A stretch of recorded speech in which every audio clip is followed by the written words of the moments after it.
As we continue to celebrate and honor Black History Month, we're highlighting people in the community that are doing remarkable things.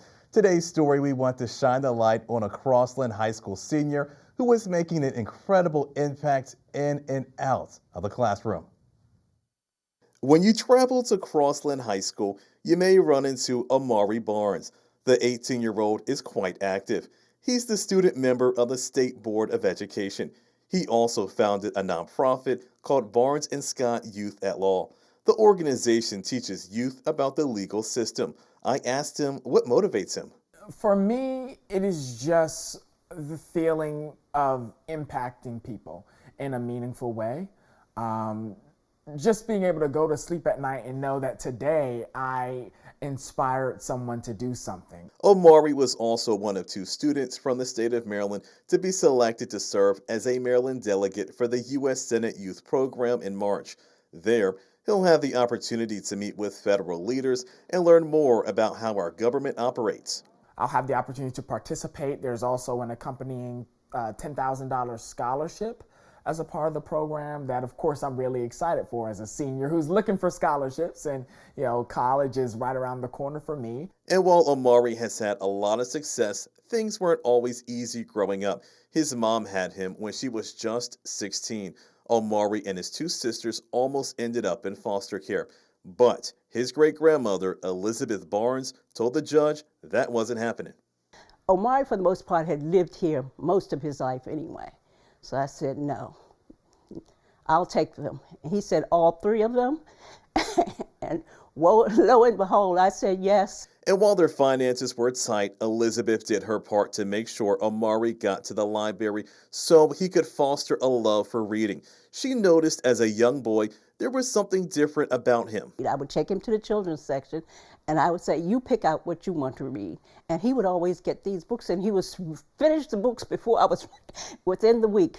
He was an avid reader. With Omari being driven, he has always relied on the advice of his mentors, such as Dayon McLaurin Johnson. The 2 met at a conference in 2021, and since then, they have gained a deeper bond.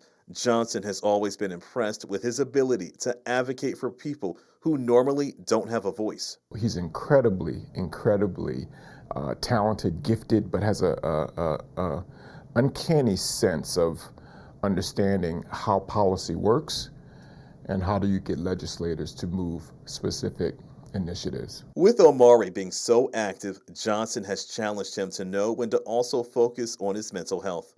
How are you going to decompress? How are you going to, take the time to take care of yourself? And so I hope that that's one thing that I've been able to teach him.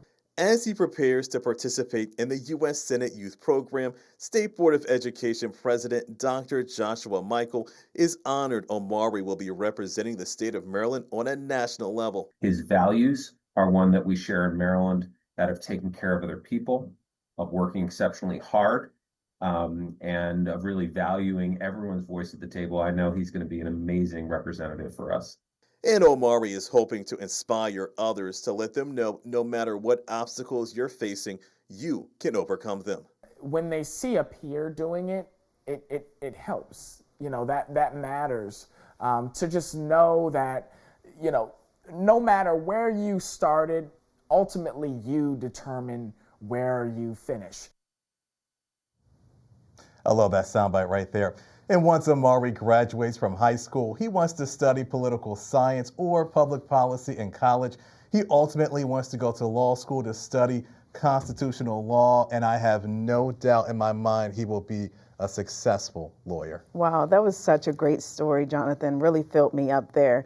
I know he had such an in-depth story, so you must have had some interesting facts that you couldn't put in there. Am I right? Oh my goodness. I mean, this guy is doing so much. He had a lot of internships, and at one point he was the SGA president of his high school, but Nice. He was doing so much, he actually had to put that to the back seat because he was just doing so much. Yeah, But that makes sense. And now, did this story inspire you? It inspired me, I have to say. Oh yeah, definitely. I'm always pleased to see young individuals working to make change. I mean, he's 18 years old and really wants to make a difference in the community. And I think he was, 14 years old when he started the nonprofit. So at a young age, he says, you know what, I don't want to wait until I graduate from college. I want to start making a change in the community right now. Right now, that's the best thing to do.